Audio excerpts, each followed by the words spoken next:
in my personal branding series that I run on my blog, Intrascope. This is a thought leadership series.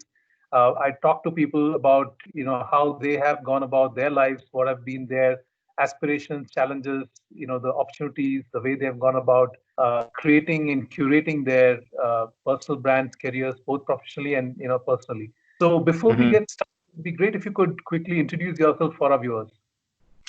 All right, great. So, hello everyone. My name is Suresh Ramdas. My pronouns are he, him, his, and I work in a multinational company based out in Bangalore. And so, my core job. So, I have two jobs at my work. That's how I like to, call it out.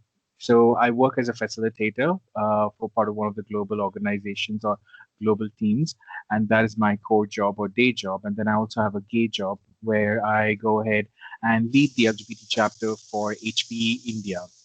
So that's my actual job. And about myself, I am pretty much a very vocal out gay person at my corporate organization, and I do a lot of advocacy work in other organizations as well to really make sure that the organizations are more inclusive and specifically more LGBTQ inclusive as well.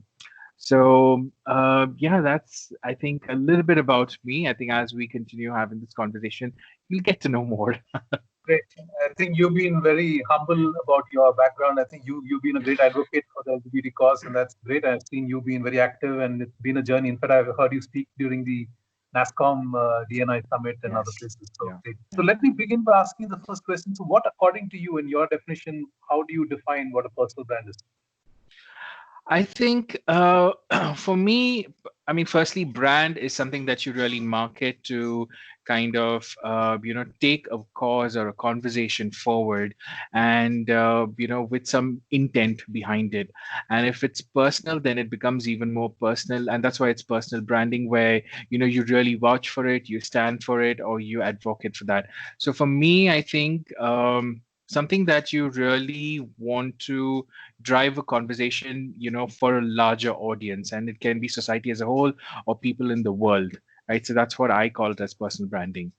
Fantastic. And so I know you won't call yourself a personal brand, but I know that in the work you're doing, people do look up to you for the great stuff you've done. So how if I would ask you, how do you know that you are progressing on this journey of being known for the advocacy that you're doing?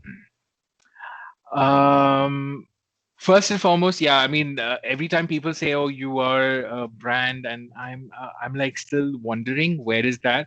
I think I'm in a journey of trying to figure myself out, and during that process, I've found a voice, and I'm using that voice to kind of really amplify or get amplified in various places.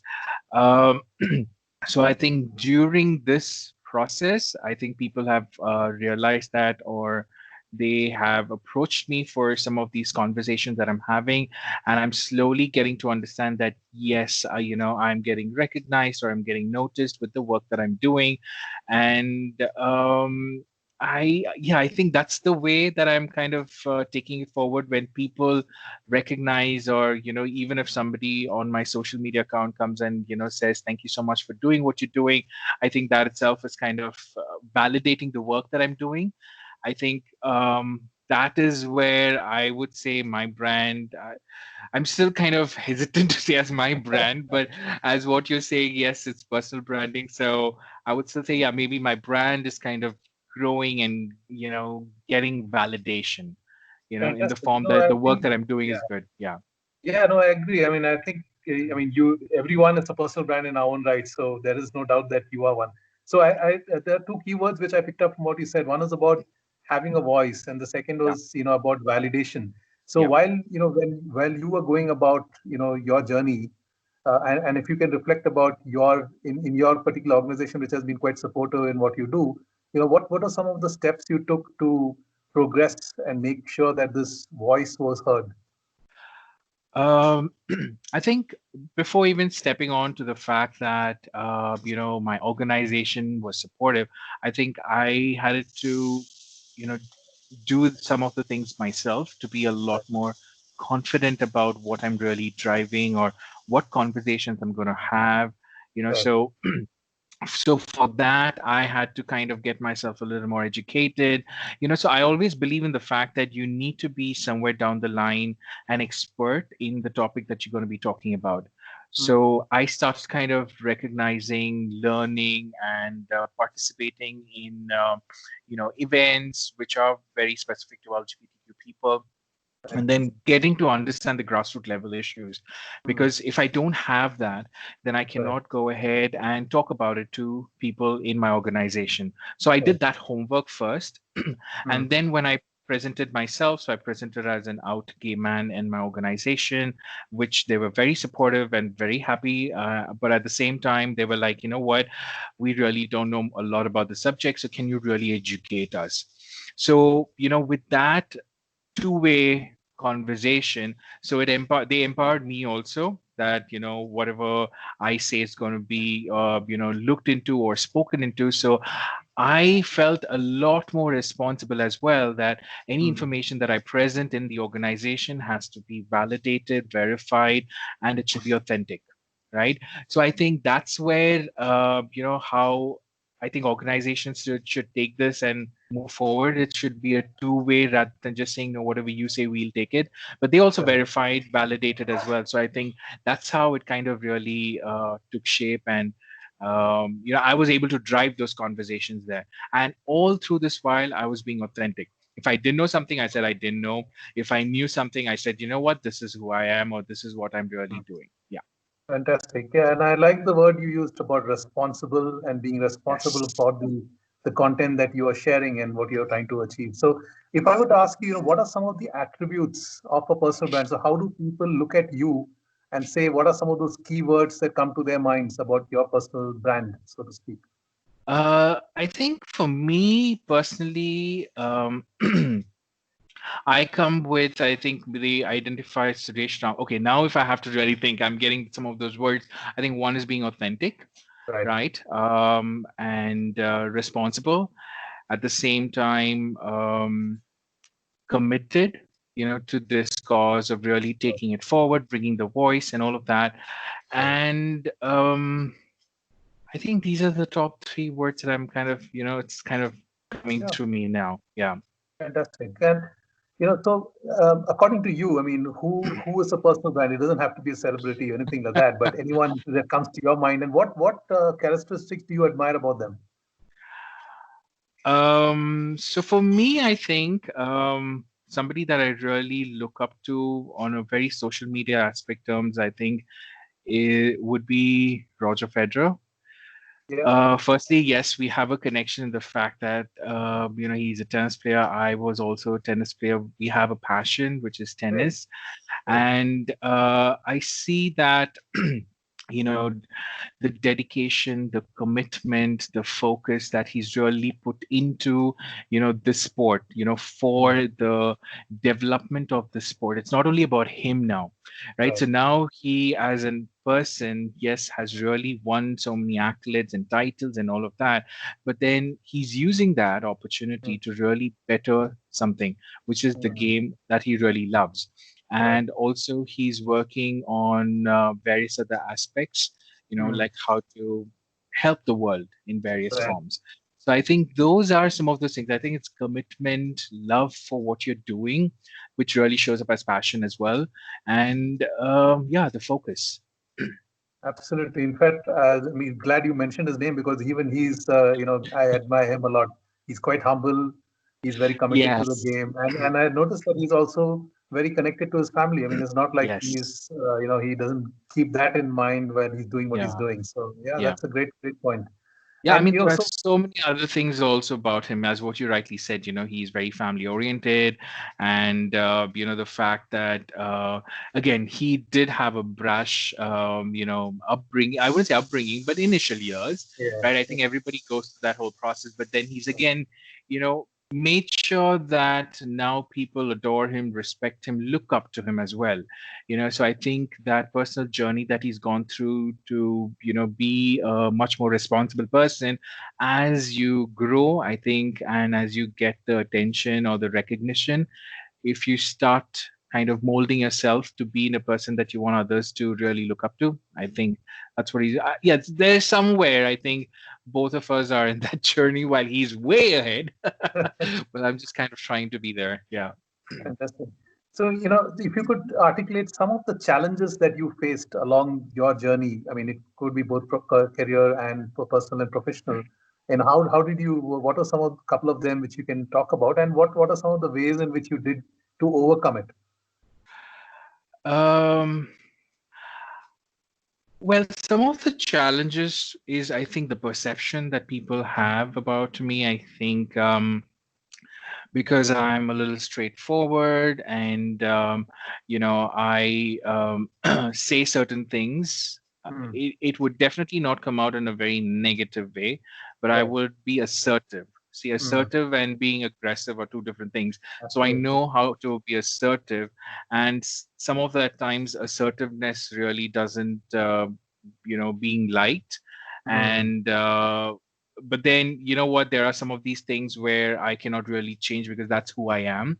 Hmm. And with the fact that yes, my perception is, some people find me very intimidating, Hmm. and well, I really don't know how to handle that situation of being intimidating, because I guess my friends who are very close to me and near and dear to me kind of hardly think I'm intimidating.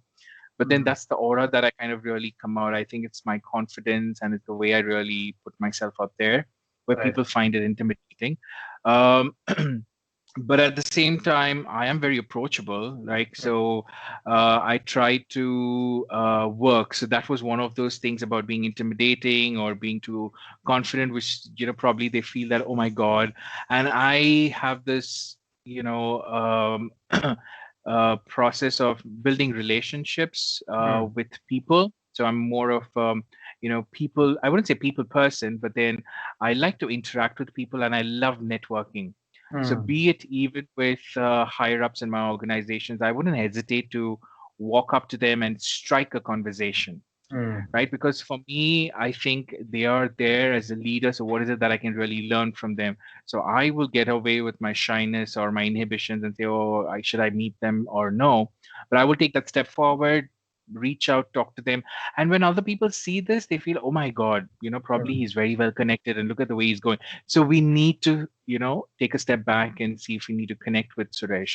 Right. So I think those are some of those challenges where people Sure. think that, oh, should we talk to him, or, will he tell something else to somebody else and stuff like Okay. that. So, being in a community also, which is like Yeah. that. So, I faced some of those troubles, and nowadays it's becoming a little more polarized in what you believe in and whom you Hmm. support. Right. So you need to thread that very carefully. But there are Hmm. times when I'm being very honest about it, and it's based on information that I have. So Hmm. I did that. I burnt my fingers, and now I go back to the fact that, hey, you know what? I'm going to speak only with information that I know completely. If I don't know much, I Hmm. say I don't know, and I don't put my opinions out there. So I think it's Hmm. very good in that way, saying that, yeah, I don't have much information, and all the information that is put out now these days, Hmm. we really don't know how authentic they are. Hmm. So I say, I take a step back and say, all right, so is this good for me? If it's good, let's dig more, do Hmm. a little more research, and then put Right. my opinions out there. If it's not, I'm not going to, spend too much time on it, because do I get an outcome out of it? No, then it doesn't make any sense for me. So I drop off. So yes, so those are some of those things that I'm learning. Got it. And with the difficulties and the challenges that I have got, yeah, Hmm. some of those are the ones. Great. And I know and the next question is kind of alluding to that. So, what were some of the things that you gained or lost along your journey? I mean, I know you mentioned that some people were intimidated by how you came across as a personality, Yeah. but is there anything you want to share? Well, see, I think initially I felt bad, that, why are people really thinking of me like that? And, what is it that I need to do to change? But after a point in time, I kind of just realized that it is somebody else who's making a perception about me that I am intimidating or I am aggressive or I am rude. But it is a perception that they've made. Have they made an attempt to really confront it or have a conversation saying that, Suresh, you know what, you seem to be intimidating. Why is that? Or you seem to be very aggressive. Why is that? Nobody's come and spoken to me about it. It's always through, somebody else's conversation. And I'm like, I appreciate that somebody has told about me to you, but I would prefer that that person comes and talk to me directly. So I've kind of said, until unless people don't come to me face to face, I'm not going to have this conversation. And if they say it is their perception and I can't change that, and that's how it goes. But yes, I've lost few friends and relations in the sense like networking opportunities. But having said that, I've gained much more because they see this is who I am, and I'm being brutally honest about it, and I am not being ashamed about it. So I have gone into a stage or a phase in my life where now I accept my good, bad, and ugly side, and I own it. Even if I'm bad, I'm saying, yeah, I'm bad. I'm working on it, right? But I own it. No, you cannot just point fingers at me, Suresh, oh, you're bad. I said, yeah, I am. So that's something that I'm working on, and every human being has all the sides. I'm not putting only my good side out there. I do have my difficult days. I do have my not so great days. But being authentic, I think, really comes from that space. So I've learned to be authentic in every aspect, not only the good part, bad and ugly also, but that's who I am. So I have some of my very good friends and some of my people at work really adore me and respect me for that, because they know that, yes, if Suresh says something or he does something, yeah, maybe if it's something good, then he's thought through it. If it's something bad, then yeah, we need to figure out why did he say that. Maybe there is an issue. So can we go dig a little more? Because they didn't make that perception, oh, Suresh is like this. There should be a reason, and let's go with that. So I've built those kind of relations and networks, which has kind of helped me tremendously, and people around me are also there supporting. So even if I've given them the authority, or I wouldn't say authority, but yeah, as through your networking opportunities and relationship building, I've told them, if I mess up, own it up and tell me. I'll be very happy to that. And people have done that, so I really appreciate. So that I've something I've really gained. Fantastic. And what advice do you have for someone who's starting out their career and thinking about building a personal brand, building rapport, building relationships, and especially if they are, in the community and they haven't come out, and what's the advice for them? For people who are still struggling or trying to find that inner voice, I think, don't push that whole voice. I think when you are ready, you will know it. But until then, keep figuring out, build that confidence. I would always say build confidence, because I think if you don't build confidence, then I think you do at times you really don't get to see the other side. It's always very, you know, um, not so very encouraging, right? So even be it with friends as well. If your friends are not very encouraging or not very positively charging you up, then I think it's time for you to kind of figure, your priorities, because you yourself are the first priority. Right. So if are they helping you build or grow? Be it in any relationship, be it with friends, be it with parents, or be it with your partners, all of that, they are supposed to help you grow. But it's a vice versa. It's a two-way street. You also need to be equally there to see them grow and, prosper. But if it's not Right. happening, it's time for you to cut ties and then find people like that who are supportive and be authentic. Be honest. I think that is something uh, that will take people a long way, because if you're being honest all through and you own it, you own everything. If you've made a mistake, own up to it. So I think authenticity really is very important. And with the current scenario, I know a lot of them are wanting to get that fame, that 15-second fame very quickly, or that eagerness to, not wait. I think people should have patience, because you know, e- even with the brand building that you were talking about, personal Right. brand also, this didn't happen overnight for me. It Yeah. took years. Right. And it took a lot more time for me to come to actually even, start the way of forming a brand, is the fact that I had to come. be comfortable with myself and be honest with myself, and that's a Mm. journey. Right. uh, but with people currently, they have all that information, they have all that resources available. So yes, you can accelerate that process to a Mm. shorter time, but you can't really Mm. expect everything to happen overnight. Right. It Right. does. Right. You need to breathe. You need to give that opportunity also to breathe and let people know, because again, it's all about human connection, right? I think personal brand is also about human connection. Now, Absolutely.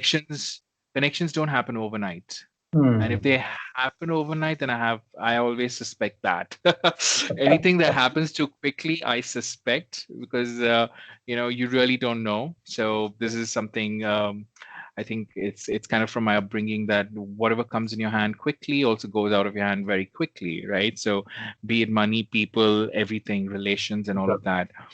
So yeah, I think that's my advice to all the youngsters or people who are out there. Fantastic. And if you were to reflect on your journey, and if there's one thing that you'd like to change or do differently, from how your personal brand, what would that be? From a personal brand point of view, maybe I would, start looking at having advisory people who are really good in this Yeah. brand Yeah. building, Right. So for me, I only go with the work that I do, right? Mm. So I think building up a brand on its own itself is another work, Mm. right? So I think maybe I would probably have some people with me who can advise me and tell me what are the things that I need to do, because I always go with my what my heart says or what the intent is there. If I feel for that issue or the subject, then I really go for it. Mm. And I think amplifying that is what I would probably bring a change to that. Fantastic. So, as Suresh, as we wrap up, I mean, what's your recipe or mantra for personal branding success? If it's in one line, if you were to say, what would that be? Oh, what is the recipe? Make sure I think the only the success to a recipe is, no matter what ingredients you have in, beat some of the best ingredients that you have in there. I think it has to have authenticity. Again, I keep talking about authenticity. It's the heart and the soul.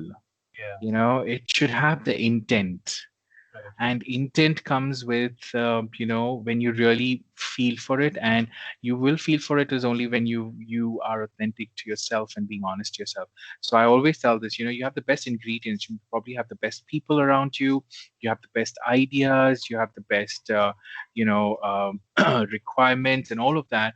But if you as a person really don't believe in it, or you don't have the heart and soul, then I think that goes off, right? So now it's lunchtime as well, so you can see that food also comes in that ways. You have the best ingredients, you have the best veggies, or the best um, what do I say? Everything, ingredients as such for that food. But when the intent should be there, that I need to make a beautiful and a lovely dish, and it's an amalgamation of everything coming together. So, yeah, I think the intent and the heart and soul should be there. Then it really shows up. Fantastic. This has been great talking to you. Fantastic insights, Suresh. Really appreciate you taking the time to do this, and I'm sure it'll Thank be you. extremely valuable for all of viewers. Thank you again for taking the time, and thank you Thank for you. showing Suzie as well in the video. Yeah, she also likes to go. She's kind of creating her own personal brand by coming to some of my conversations.